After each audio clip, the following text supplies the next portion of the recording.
Good day, my friends. Welcome.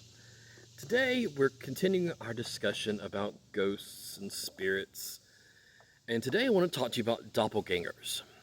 Unfortunately, I have had to deal with a doppelganger before. This was not fun. Doppelgangers are, I won't say evil, but they're very,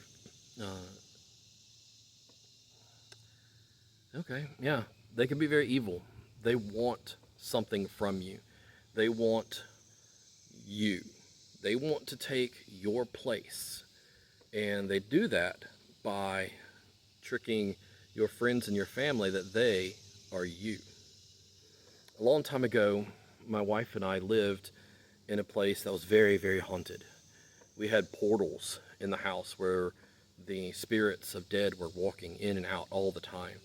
And we had to really guard ourselves. And I'll go into more detail in another video about how to protect yourself from spirits and the fae and that sort of thing as well.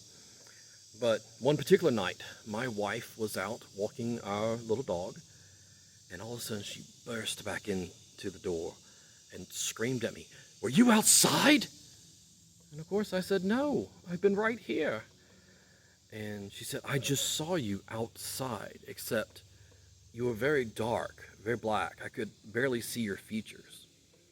Well, personally, I get very angry when someone threatens my wife.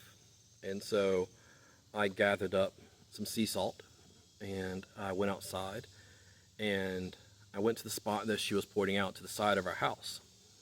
Now, personally, I usually do not see spirits. I have occasionally seen a spirit, but I feel them. I feel the energy in the air. I can feel it when they're around, that sort of thing. My wife does typically see them. And this particular spirit was trying to fool her and to make her think that it was me. But I went to where the spirit was, and I could feel its presence. It was malevolent. It was evil. And I could just feel it seething where it was. And I began hurling sea salt at the spot. And I told it, "You're not allowed to be here. I do not give you permission to be here. You will not continue this. You must leave." And after a while of repeating this over and over again and throwing salt at it, it finally dissipated and it left.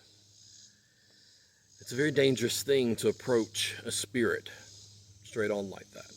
And I'm not giving you the advice to do so. But sometimes you have to defend your home, your hearth, and your family. And you need to be able to know what to do. And I will cover that in another video, at least what I have used in the past, what I use going forward to help protect my home and my family. But be very careful of doppelgangers, my friends. Be very wary. And now there is another type of doppelganger called a changeling that has to do with the fae, and I'll go over that in another video.